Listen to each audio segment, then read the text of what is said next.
አሰላሙ አለይኩም ወራህመቱላሂ ወበረካቱ። ውድና የተከበራችሁ ውድ የቻናሌ ቤተሰቦች እንዴት ናችሁ? ሀባይብ ደህና ናችሁ ወይ? እኔ ደህና ነኝ አልሐምዱሊላህ። ዛሬ ደግሞ በአዲስ ቪዲዮ መጥቻለሁ።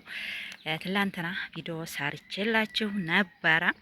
እንግዲህ ስለ ህገ ወጥ ቤቶች አዲስ ነገር አዲስ ህግ ወጥቷል ብዬ ማለት ነው እህቶችና እስኪ ዛሬ ስለዚህ ጉዳይ በደንብ አጣርተሽ ነይ። ተጨናንቄ ነበር እንዲህ ሀቂቃ ማለት ነው። በቲክቶክም በዩቲዩብም እንዳየሁት በቃ ህገ ወጥ ቤቶች እንዲህ ሊሆን ነው እየተባለ ማለት ነው። እና በጣም ተወዛግቤ ነበር።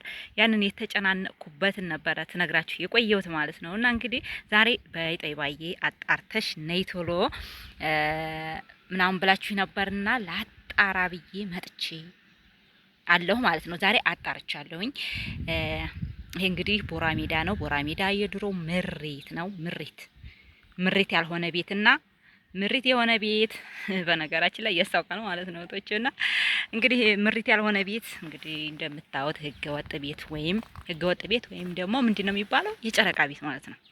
እና እዚህ ጋር እንደምታዩት ህገወጥና ህገወጥ ያልሆኑ ቤቶች አሉ ማለት ነው እህቶችና እንደዚህ በአማረ መልኩ ሀይቃችን ወይም ቦራ ሜዳችን ጸጥ ቆንጆ ሆና ማለት ነው። ቆንጆ ሆናለች። በጣም ነው የሚያምረው። በነገራችን ላይ አገሩ ሁላ ቤት መሆኑ ምናምን ወላሂ በጣም ነው የሚያምረው ማለት ነው እህቶቼ።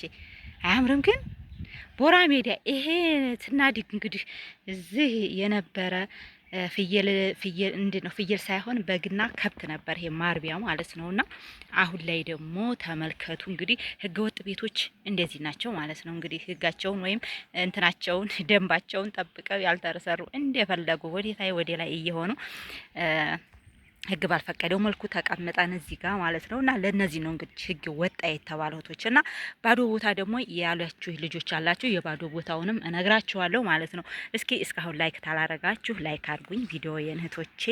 ሌላ ሰው ደግሞ እንደዚሁ ደግሞ ያኔ ያልሰማ እንዲሰማው ደግሞ ሸር አድርጉልኝ ለጓደኞቻችሁ ህገወጥ ቤት ቦታ ገዝተው ላይ ያሉ ማለት ነውና እኔም እንግዲህ ያንዱ አንዷ ነኝ በቃ ባጭሩ ማለት ነው። ህገወጥ ቦታ አንዷ ነኝ ማለት ነውና ህገወጥም ስላለኝ የኔ ደግሞ ቢቆይም እስካሁን እንግዲህ ካርታው ስላልተሰራ እሱ በጣም ነበር የሚያሳስበኝና አሁን አልሐምዱሊላህ ካርታ ማሰራት ትችላላችሁ ተብሏል ማለት ነውና ትላንትና በጣም ተጨናንቄ ነበር እንደነገርኳችሁ። ግን አሁን ነገሩን ታጣራው ብዙ የሚያስጨንቅ አይደለም። ብዙ የሚያስጨንቅ እንደውም ጥሩ ቻንስ ነው። በእርግጥ ለመንግስት ጥቅም አለው። ይሄንን ነገር አስቦበት ነው እሱም ያመጣው ማለት ነው። እና ለመንግስት እንግዲህ ጥቅም አለው፣ ያው ለህብረተሰቡ ትንሽ እንትን ይላል ማለት ነው። እና እንግዲህ ሁኔታው ማለት ነው አሁን የተባለው ህገወጥ ቦታ ህጋዊ ሊሆን ነው። ካርታ እሰጣለሁኝ፣ ህጋዊ ያረግላችኋለሁኝ አለ እንግዲህ የተነሳው የሸጠው ሰውዬ ነው። የገበሬ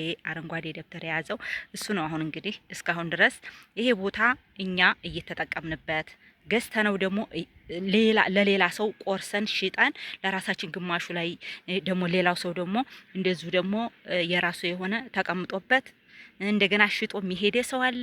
ያንን አጣርተው ማለት ነው እነዚህ የሸጡ ሰዎች ለምንኛ ግብር እንከፍላለን፣ እነሱ እየተጠቀሙበት ለምንኛ ግብር እንከፍላለን በሚለው ነው። አሁን እንግዲህ ህዝቡ የሸጡ ሰዎች ሸጠው የበሉ ሰዎች እንደገና እንትን ያሉት ማለት ነው። እና መንግስት ይሄን ደግሞ ጩኸታቸውን ሰምቶ ቆይማ እኔማ ህገወጥ ቦታ ላይ ያሉን ሰዎች እንዴት እንደማረግ ልንገራችኋልና ያው እንግዲህ ነገራቸው ማለት ነውና ተደብተራቸው አውጥተው ወደኛ ሊዟዟር ነው ማለት ነው። ወደኛ ሲዟዟር አንደኛ እነሱ ግብሩ ይቀንስላቸዋል በባዶ ስለሆነ መክፈል የያዙት፣ ሁለተኛ ደግሞ እኛ አሁን መንግስት ጥሩ ነገር አንደኛ ጥሩም አድርጎልናል ሀቂቃ ማለት ነው። መሸጥም እንችላለን፣ መለወጥም እንችላለን። ህጋዊ ተሆነ በጥሩ ዋጋ ልንሸጥ እንችላለን። እሱ አሁን 250 ካሬት አለኝ ህገወጥ ማለት ነው። ህጋዊ አድርጎ በአመት ገባችሁ 1 ሚሊዮን 10 ሺህ ብር 2 ሚሊዮን ይዋጣ እንዲሁ ያ ቤቴና ያለሁበት ቦታ ከነንትኑ 20 ሺህ ብር እያለ በአመት ግብር ልከፍልበት ማለት ነው ቶችና ግብር እንዲከፍል እንግዲህ 18 አመት እኛ ገዝተን ሀይቅ ላይ ተቀምጠን እስካሁን ያው የኛ እንኳ እስካሁን ይሆን ነበር ያው ችግር ስላለ ነው ብያችኋለሁኝ። እስካሁን ህጋዊ ያልሆነልን ምክንያቱ ማለት ነው። እና እንዲያውም ተመላልሼ አረብ ሀገር ብዙ ጊዜ ሄድኩት ይሄን ነገር ህጋዊ ይሆን ወደ ህጋዊ ለማድረግ ብዙ ገንዘብ ያስፈልገኛል እና መሄድ አለብኝ እያልኩ ብዙ ጊዜ እነሳለሁ ማለት ነው። አረብ ሀገር ግን ታይሳካልኝ ቻንሱ ተመልሼ እመጣለሁኝና ያሳብ ነበረኝ እና አሁን እኛ አሁን ብዙ አመት ተቀምጠናል ለምሳሌ ማለት ነው። እና እኛ የተቀመጥበትን ይሄ ሰውዬ ይገብር ኑሯል በነፃ ወይም በዛ በትንሽ በ10 ሺህ ብር በገዛሁበት ማለት ነው። አሁን ምን ያደርጋል መንግስት ወደኛ ድርግ ያደርግና እኛ እንድንገብር ማለት ነው። ተነሱ እንትን አውጥቶ በእኛ ግብሩን በአንድ ሰው እንግዲህ ከተማ ላይ ስንት ያገኛል ማለት ነው። እና ቆይ እስኪ ወደ ገጠሩም ደግሞ ትላንት ነው ወደ ገጠርም ካርታ ምናምን ሊሄድ ነው የተባለው እሱም ጠይቅ ያለውኝ እነግራችኋለሁ ማለት ነው። እና እኛ አሁን በከተማ ሆነን ግብር እንድንከፍል ገባችሁ? ለዛች ለ250 ካሬ እንደገና ቤት ሰርተን ደግሞ አከራይተን ተሆነ ለኪራይ አከራይ ደግሞ እንደዚሁ እንከፍላለን ማለት ነው። እና ለዚህ ነገር ነው እሱ ጥቅም አለው። በአመት ነው ጥቅም። በእርግጥ የቤት ኪራይ እኔ የእንትን ግብር እኔ በአመት ነው በወር በአመት እስከ 10 ሺህ ብር ቢሆን እንግዲህ በወር ስንት ይደርሳል ማለት ነው። ያንን እንግዲህ እንደዛ እያልን ነው። እና ደግሞ የተወሰነ በእርግጥ እሱም ትላንትና ግማሽ ሰው እስከ 500 ሺህ ብር ይቀጣል ህገወጥን 400 ሺህ 300 ሺህ ይላሉ። ግን እንደዛ አያደርግም ነው ያለኝ። እንግዲህ የጠየቅኩት ሰው እንደዛ አይሆንም። አሁን ካርታውን ዝም ብሎ ይሰጥና በኋላ በግብር መልክ ሰው እንዲከፍል ነው እንጂ የሚያደርገው አሁን ላይ ህዝቡን በእርግጥ ይቀጣል። ግን እንደዚህ የጎዳ አድርጎ አይደለም የሚቀጣው። ተረጋጉ ምናምን ብሎናል ማለት ነውና እንግዲህ መጥተው ደብተራቸውን እየያዙ ኑ ቶሎ ካርታ እናሰራላችሁ እያሉ ነው። አንዳንዱ ሰው ደግሞ ጸጥ ነው ያሉ። በቃ አንዳንዱ አሁን የኛ ገዛነው ሰው ለምሳሌ ብዙ ሰው ነን እዛ አካባቢ ያለን ማለት ነው። ግን እስካሁን አልመጣም አልጠየቀንም። የሌሎቹ ግን መጥቶ አሳይቶ ይዙሁዷል። ያ ሰው እንግዲህ ተራሱ ላይ ሊያስወጣ ነው። ገባችሁ? ሊያሰራ ነው። ያሰራ ያው የተወሰነ ብር አንጡ ማለቱ አይቀርም። ያው ያስፈልገዋል 20-30 ባጭሩ ማለት ነው። እንደገና ደግሞ መንግስት ደግሞ እንደዚሁ የተወሰነ ይቀጣና በግብር መልክ ደግሞ ከኛ ግብር ሊበላ ነው በየአመቱ። በዚህ በተቀመጥንበት ህገ ወጥ ላይ ተቀምጠን አስቡ። እነሱም እውነት አላቸው የሸጡት ሰዎች ማለት ነው። እኛ ገዝተን ተቀምጠናል። የሸጥንም እየሸጥን ነው። ግማሽም የበላ ግማሽ በልቷል ሽጦ ያንን ሁሉ አጣርቶ የሸጡት ሰዎች ለምን በሸጡት ነገር ላይ ይገብራሉ ማለት ስላለበት ነው ብሎ የሆነ ሰው ያስረዳኝ። እውነት አሪፍ ነው ብዬ ነው የማስበው። እኛም ሁሌ ህገ ወጥ ነን እያልን ተምናስብ ህጋዊ ሁነን ብንከፍል ችግር የለውም። ያው በተቀመጥንበት ቦታ አንድ ሰው ግብር ማለት ያው የሀገር እርገት ነው፣ ችግር የለውም። ግን ህጋዊ መሆኑ ትልቅ ነገር ነው ማለት ነው ቶችና። ሌላኛው ደግሞ ባዶ ቦታ ያለ ሰው አለ። ባዶ ቦታ ያለ ደግሞ ስለ ባዶ ቦታ ምንም ነገር እስካሁን የሰማነው ነገር የለም ብለውኛል ማለት ነው ቶች። እሺ እስካሁን ስለ ባዶ ቦታ ያለው ምናምን እስካሁን ምንም ስለሱ ጭምጭምታም የለም። ሲጀመር ባዶ ቦታ ተጠንቀቁ። አሁን ላይ ምንም አያዋጣም ባዶ ቦታቶቼ። ባዶ ቦታ ተምንገዛ ብንቶ ቢቀር ይሻላል።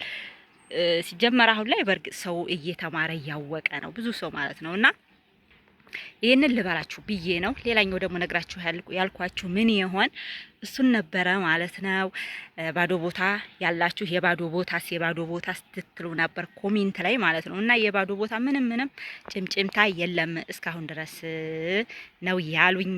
ባዶ ቦታ አትግዙ። ባዶ ቦታ ላይ እስካሁን የሰራ ያው ጠንክሮ የሰራ አሁን ላይ ካርታ ማሰራት ይቻላል። ሲጀመር ካርታ እኮ የሚሰጠው አንድ ሰው ቤት ይኖረውን የቤቱ ካርታ ስለሆነ ማለት ነው። ባዶ ቦታ ካርታ አይሰጥም። ገባችሁ? ስለዚህ ቅድም ነግራችኋለሁ ያልኩን አስታወስኩ። ስለ ገጠር ማለት ነው። ገጠር አካባቢ ገበሬው መንግስት የማይፈልገው ምናምን እሱም ካርታ ይወጣለታል ምናምን በካርታ ሊሆን ነው እየተባልኩት ትላንትና እንደውም ጀማሉ ሲል ላይ ታዳመጣችሁት ማለት ነው። እሱ ላይ አዳምጬው ነበር ዩቲዩብ ላይ ማለት ነው። እሱን ጠየቅኩኝ ደግሞ እሱማ ማለት እስቲ ዛሬ በግብር አለ አይደለ 20-30 ወይም 80-90 ብር እኮ እየከፈል በገጠር አባቶቻችን መሬት እንኖራለና ያንን ቢያንስ በፊት 120-130 አሁን ላይ አጫምረው የብዙ ነገሮች ይያ አርጎ አጫምሮ ነው የሚያመጣው ማለት ነው። የግብሪቱ ትንሽ ናት። ሌላ ጤና መዲ ምናምን እያደረገ እያጫመረ ያመጣል። አሁን ምን ለማድረግ አስቦ ነው አሉ ያንን 80 ወይም 90 የሆነ ግብር አሁን ላይ 2000-3000 ሊያረግ በአመት ላይ ማለት ነው በአመት። ስለዚህ መሬቱ ካርታ ይነሳና በካርታ ገባችሁ? በካርታ ሊሆን ነው እንጂ ብዙ የሚያስጨንቅ ነገር የለም እያሉ ነበርና እኔም ስላልገባኝ ነበር ትላንትና በተለይ ጀማሉ ሲል ላይ ስለሰማሁት እዛ ነበር በጣም የተጨናነቁት ማለት ነው። እንግዲህ እህቶቼ በእርግጥ ጽድት ያለ ቤት እዚህ የሚሆነ የዱቄት ድርጅት ነው፣ ፋብሪካ አለ፣ እየተመረተ ነው። ውስጡ ገብቼ አይቼዋለሁኝ። 25 ኪሎ እና 50 ኪሎ ነው የምናመርተው ተዛ በታች እና ደግሞ ለግለሰብ አንሸጥ ምናምን ብለዋል ማለት ነው። የሆነ ሰው ይጠይቃቸው ነበር እነዚህ ባለ ዱቄቶቹን ረመዷኑ ላይ ለመግዛት እና 50 ኪሎ ገዝተን ተከፋፈልን ማለት ነው ከዚህ እና ለዚህ ነው ህገ ወጥ ቦታ አንዳንድ ነገሮች መቼም እስካሁን እዚህ ካላችሁ እስኪ ተኔ እንትን ያላችሁትን ጻፉልኝ ኮሜንት ላይ። ህገ ወጥ ቦታ ነው እንግዲህ ሁላችሁም ህገ ወጥ ቦታ ላይ ባዶ የሆነውን ነበረ። ባዶ የሆነው ደግሞ ምንም ጭምጭምታ የለም። እንግዲህ ባዶ ቦታ ያዛችሁ አላህ እሱ እንትን ይበል ማለት ነውና እንደዛ ነው እህቶቼ።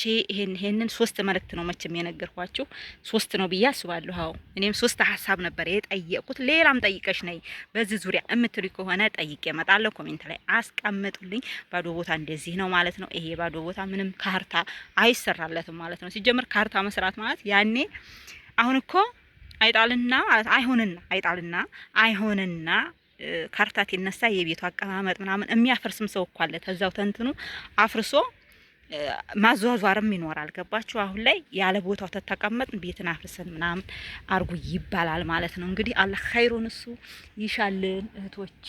እንደዛ ነው። ሰላማችሁ ይብዛ እላለሁ። በሌላ ደግሞ እንዲመጣ ኮሜንት ላይ ጻፉልኝ። በምን ልንጣ ደግሞ ቪዲዮን ላይክ ያርጋችሁ አበረታቱኝ። ዩቲዩብ በቃ እውነት እየሄደ አይደለም በጣም ሙቷል ማለት ነው። እህቶቼ እንደ ድሮ አይደለም እላችኋለሁ። አሰላሙ አለይኩም ወራህመቱላሂ ወበረካቱ።